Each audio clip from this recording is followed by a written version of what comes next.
Hello students, मैं हूं जयशंकर झा और आप देख रहे हैं career point Nawada by Jaishankar Jha. आज मैं बीकॉम पार्ट 2 के स्टूडेंट्स के लिए subsidiary paper Indian economy and entrepreneurship development का इम्पोर्टेंट ऑब्जेक्टिव का यह दूसरा वीडियो लेकर आया हूं। इससे पहले इस चैनल से एक वीडियो और अपलोड किया गया है। अगर आपने अभी तक नहीं देखा है तो आपको लिंक मिल जाएगा डिस्क्रिप्शन में, आप वहां से देख सकते हैं, और नहीं तो आप प्लेलिस्ट से भी देख सकते हैं। सभी के सभी इम्पोर्टेंट ऑब्जेक्टिव मैं आप लोगों को बता रहा हूँ चैप्टर वाइज। फिर उसके बाद एक कॉम्प्लेक्स वीडियो अपलोड होगा जिसमें 100-200 इम्पोर्टेंट क्वेश्चन होंगे। जब एग्जाम से एक दो रोज पहले मैं आप लोगों के लिए अब हैंड रिटन 100 क्वेश्चन दूंगा। वो क्वेश्चन आप लोगों के लिए रामबाण साबित होगा, क्योंकि वो 100 क्वेश्चन में से 70, 75, 80 क्वेश्चन आना ही आना है। तो आप हमारे साथ बने रहें। एग्जाम के प्रिपरेशन के लिए मैं एक दो वीडियो डाल दूंगा। और अभी देखते हैं इस चैप्टर सब्सिडी को, एक एक पॉइंट को जानते हैं, पढ़ते हैं, क्योंकि पढ़ना जरूरी है। एग्जाम पास होने के लिए प्रिपरेशन नहीं करना है, हमें नॉलेज के लिए पढ़ना है। तो नॉलेज के लिए पढ़ने के लिए हमें एक एक क्वेश्चन को, एक एक पॉइंट को जानना जरूरी होगा। तो चलिए शुरू करते हैं आज का यह सेशन स्टार्ट करने से पहले आप लोगों को बता दूं, अगर आप हमारे चैनल को फर्स्ट टाइम विजिट कर रहे हैं तो चैनल को जरूर सब्सक्राइब कर लें, बेल आइकन को प्रेस कर दें, अपने फ्रेंड्स के साथ भी शेयर कर दें। चलिए शुरू करते हैं आज का यह सेशन। पहला प्रश्न है, योजना आयोग की स्थापना किस वर्ष की गई? तो योजना आयोग की स्थापना 15 मार्च 1950 ईस्वी में किया गया। योजना आयोग का जो अध्यक्ष होता है वो प्रधानमंत्री होता है। 1 जनवरी 2015 से भारत में योजना आयोग को बदलकर नीति आयोग बना दिया गया है।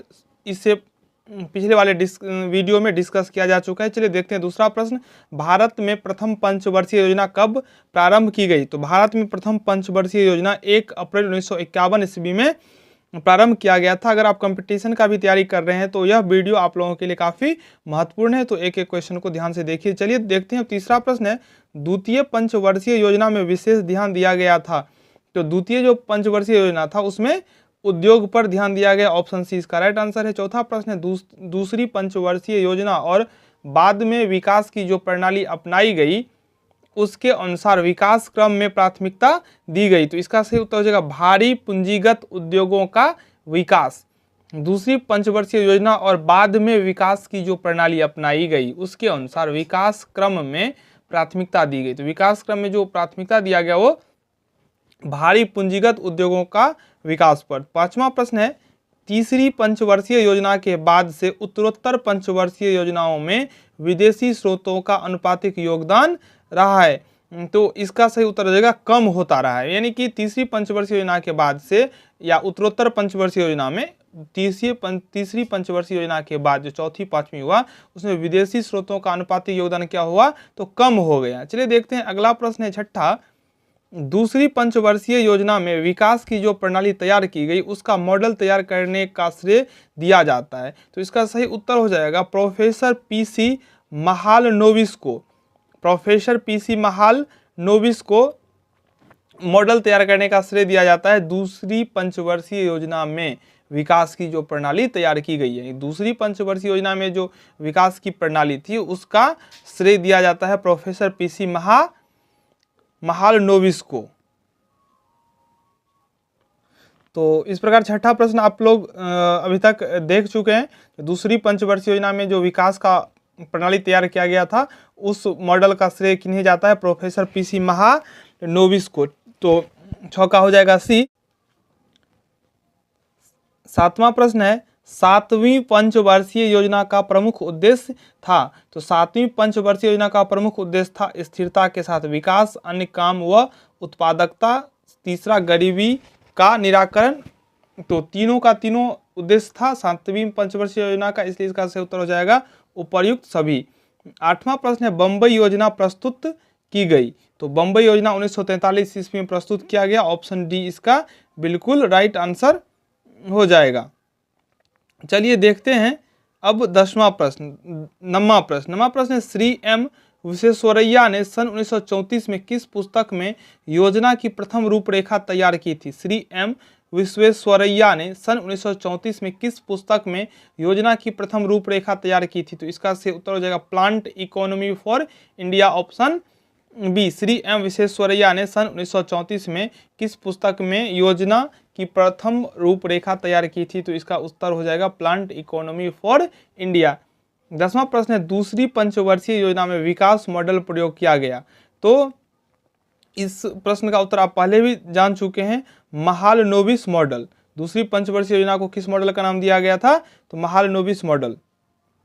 11वां प्रश्न है, तीसरी पंचवर्षीय योजना में विकास को प्राथमिकता प्रदान की गई। तो कृषि व सिंचाई में तीसरी पंचवर्षीय योजना जो था वो पूरा का पूरा फोकस किया गया था कृषि व सिंचाई पर। ऑप्शन बी राइट आंसर हो जाएगा। 12वां प्रश्न है, भारत में योजना अवकाश का काल माना जाता है। तो 66, 67, 68, 69 भारत में योजना अवकाश का काल माना जाता है। इंपॉर्टेंट क्वेश्चन है, इसको ध्यान रखिएगा।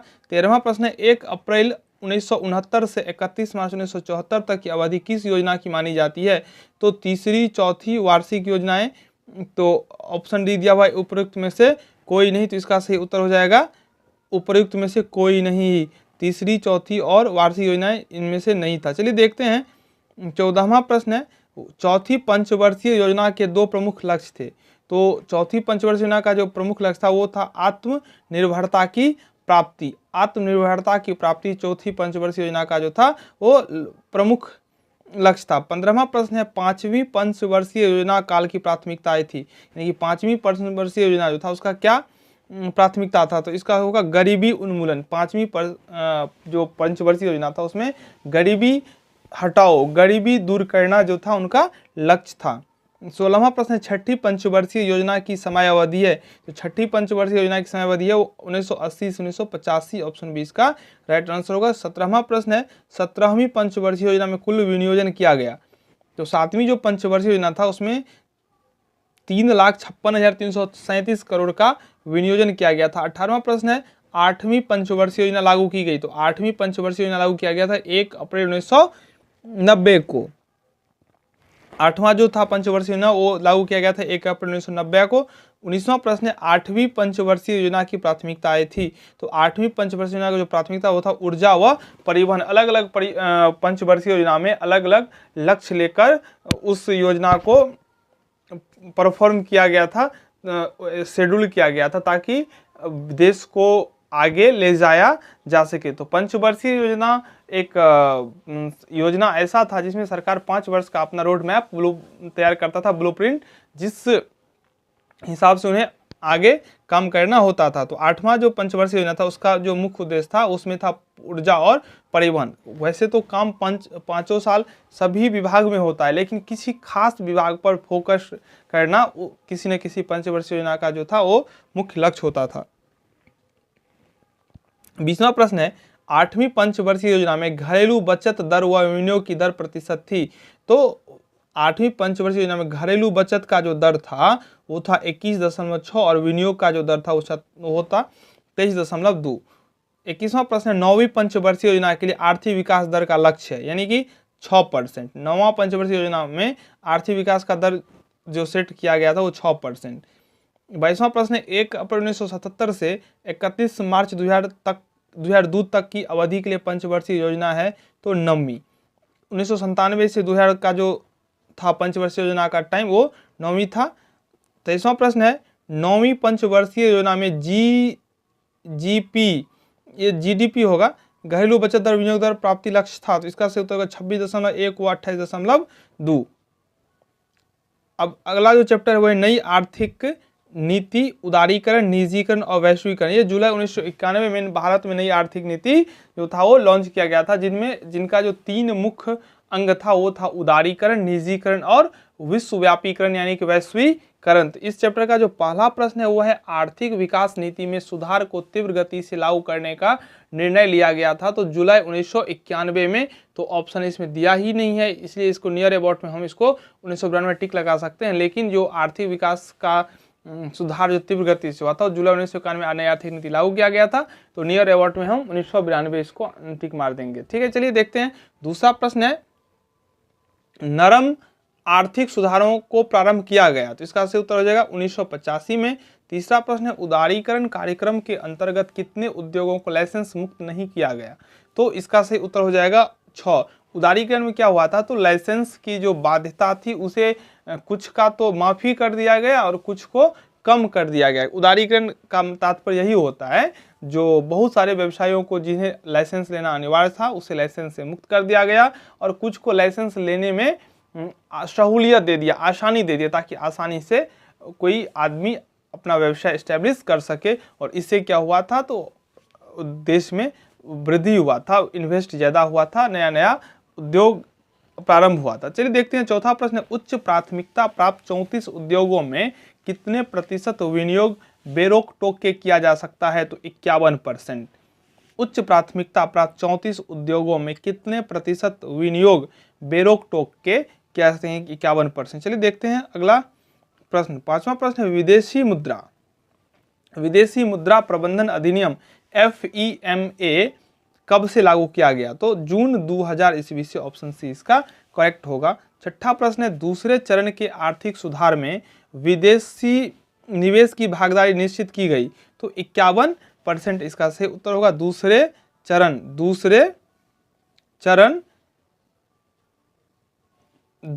चरण के आर्थिक सुधारों में विदेशी निवेश की भागीदारी निश्चित किया गया, तो इसका सही उत्तर होगा 51%। सातवां प्रश्न दिया हुआ है दूसरे चरण के आर्थिक सुधारों का सूत्रपात किया गया, दूसरे चरण के आर्थिक सुधारों का जो सूत्रपात हुआ था वो 2000 से 2001 ईस्वी में। चलिए देखते हैं आठवां प्रश्न है दूसरी पीढ़ी के सुधारों में होटल व पर्यटन उद्योग में विदेशी प्रत्यक्ष निवेश की अनुमति दी गई, तो इसका उत्तर होगा 100%। दूसरी पीढ़ी के सुधारों में होटल व पर्यटन उद्योग में विदेशी प्रत्यक्ष निवेश की अनुमति दी गई 100%। नवा प्रश्न है रक्षा उद्योग में विदेशी प्रत्यक्ष निवेश की अनुमति दी गई, तो रक्षा उद्योग में विदेशी प्रत्यक्ष निवेश जो था वो 26% था, ऑप्शन सी इसका राइट आंसर होगा। 10वां प्रश्न है बैंकों में विदेशी प्रत्यक्ष निवेश की सीमा बढ़ाकर की गई है, तो बैंकों में विदेशी प्रत्यक्ष निवेश की सीमा बढ़ाकर जो कर दिया गया है वो है ऑप्शन ए 26%, ऑप्शन बी दिया हुआ है 30%, ऑप्शन सी है 49%, ऑप्शन डी दिया हुआ है 51%।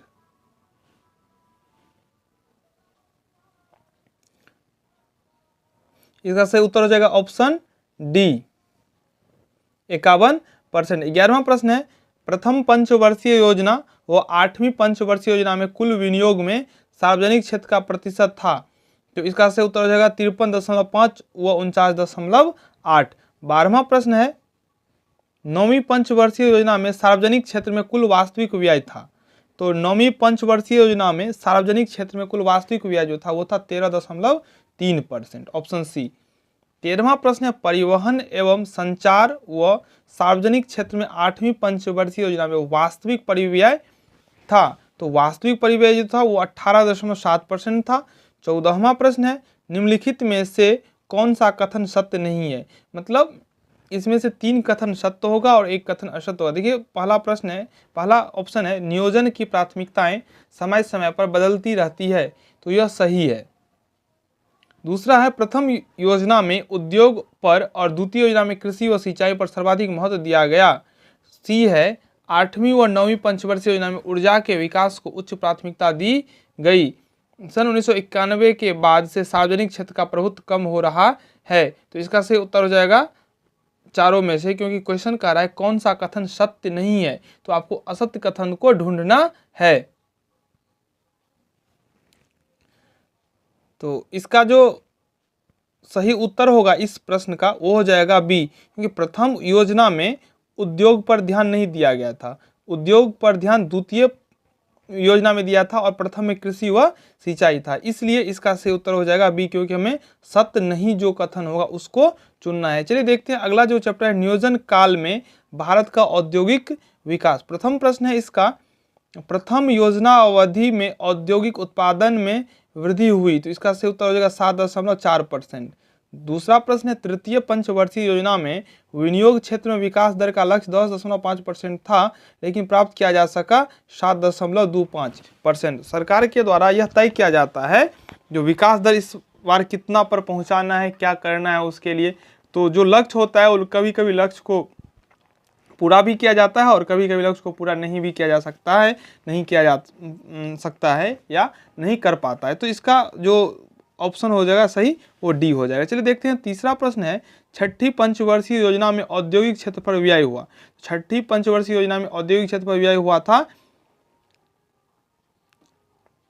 ये हो जाएगा 1,68,945 करोड़ रुपया, ऑप्शन बी। चलिए देखते हैं चौथा प्रश्न है, 8वीं योजना काल में अर्थव्यवस्था को नया रूप देने के लिए प्रयास किया गया, इसमें क्या है? तो 8वीं योजना काल में अर्थव्यवस्था का नया रूप के लिए उदारीकरण, वैश्वीकरण और आर्थिक सुधार विश्लेषण तीनों पर ध्यान दिया गया, इसलिए इसका उत्तर हो जाएगा ऑप्शन डी।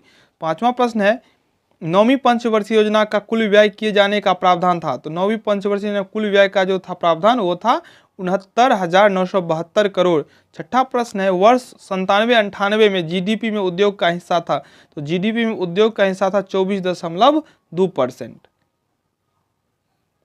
सातवां प्रश्न है, भारत में विदेशी उपक्रमों की संख्या 1957 में 81 से बढ़ाकर वर्तमान में है, तो 826 हो जाएगा। भारत में विदेशी उपक्रमों की संख्या सन 1957 में 81 से बढ़ाकर वर्तमान में है 826, यानी कि 57 में 81 था और अभी वर्तमान में 826 है। आठवां प्रश्न है, सन 1951 में सार्वजनिक क्षेत्र के उद्योग थे। तो सार्वजनिक क्षेत्र के उद्योग जो 1951 में था वो 5 था। नवा प्रश्न है, भारत में औद्योगिकरण की क्रिया किस पंचवर्षीय योजना में प्रारंभ की गई? तो अभी भी आप लोगों को बताएं, जो दूसरी पंचवर्षीय योजना उद्योग पर आधारित था और पहला कृषि पर। 10वां प्रश्न है, 9वीं पंचवर्षीय योजना के लिए औद्योगिक वार्षिक विकास दर का लक्ष्य है। तो 9.3% लक्ष्य है, अब यह नहीं होगा, लक्ष्य था 9.3%। चलिए 11वां प्रश्न देखते हैं, औद्योगिक विकास की वार्षिक दर बढ़ाने के लिए उपाय अपनाना चाहिए। औद्योगिक विकास की वार्षिक दर बढ़ाने के लिए कौन सा उपाय अपनाना चाहिए? तो उत्पादन क्षमता का पूरा प्रयोग, सही बात है, आप जितना उत्पादन कर सकते हो उतना कीजिए, उस क्षमता का प्रयोग कर लीजिए। आधुनिक तकनीक का प्रयोग, सही बात है। मानवीय संबंध सुधार, तो इस तीनों का तीनों ऑप्शन सही, इसलिए इसका सही उत्तर हो जाएगा ऑप्शन डी। चलिए देखते हैं भारत में औद्योगिक नीति का इंपॉर्टेंट प्रश्न। पहला प्रश्न है, भारत में वर्तमान में औद्योगिक नीति लागू है। तो वर्ष 1991 की औद्योगिक नीति देश में भी लागू है। दूसरा प्रश्न है, सन 1991 की औद्योगिक नीति के अनुसार सरकारी क्षेत्र तथा विनियोग के लिए आरक्षित क्षेत्रों की संख्या है, इसका सही उत्तर हो जाएगा 23। तीसरा प्रश्न है, वर्तमान में जिन उद्योगों के लिए लाइसेंस लेना अनिवार्य है उनकी संख्या है, तो 15। वर्तमान समय में जिन उद्योगों को लाइसेंस लेना अनिवार्य है वो 15 है। चौथा प्रश्न है, सन 1991 की औद्योगिक नीति में उच्च प्राथमिकता प्राप्त उद्योग में विदेशी पूंजी की सीमा को कर दिया गया है, तो इसका सही उत्तर होगा 49%। तो ये थे आप लोगों के लिए इंडियन इकोनॉमी से चैप्टर वाइज इंपॉर्टेंट ऑब्जेक्टिव। आप लोगों के लिए मॉनेटरी एंड फाइनेंशियल इंस्टीट्यूशन का भी 3 वीडियो अपलोड किए गए हैं, जिसका लिंक भी आपको इस वीडियो के डिस्क्रिप्शन में मिल जाएगा। 2 ही सब्सिडी आप लोगों का बचा हुआ है, तो दोनों सब्सिडी का प्रिपरेशन ठीक से कीजिए और हमारे साथ बने रहें, क्योंकि आप लोगों के लिए मैं इस एग्ज़ाम के बाद जो थर्ड पार्ट का होगा, कॉस्ट है, टैक्स है, ऑडिटिंग है, जीईएस है, तो सभी विषयों का संपूर्ण प्रिपरेशन करवाऊंगा। इसलिए आप हमारे साथ बने रहें, चैनल को सब्सक्राइब करके बेल आइकन को प्रेस कर दें और वीडियो को अपने फ्रेंड्स के साथ शेयर करना न भूलें। वीडियो अच्छा लगा हो तो आप लाइक कर दें, नहीं अच्छा लगा हो तो लाइक नहीं करें, ये आपके ऊपर में डिपेंड करता है, लेकिन आप लोग हमारे साथ जुड़े रहें। चलिए धन्यवाद अभी के लिए।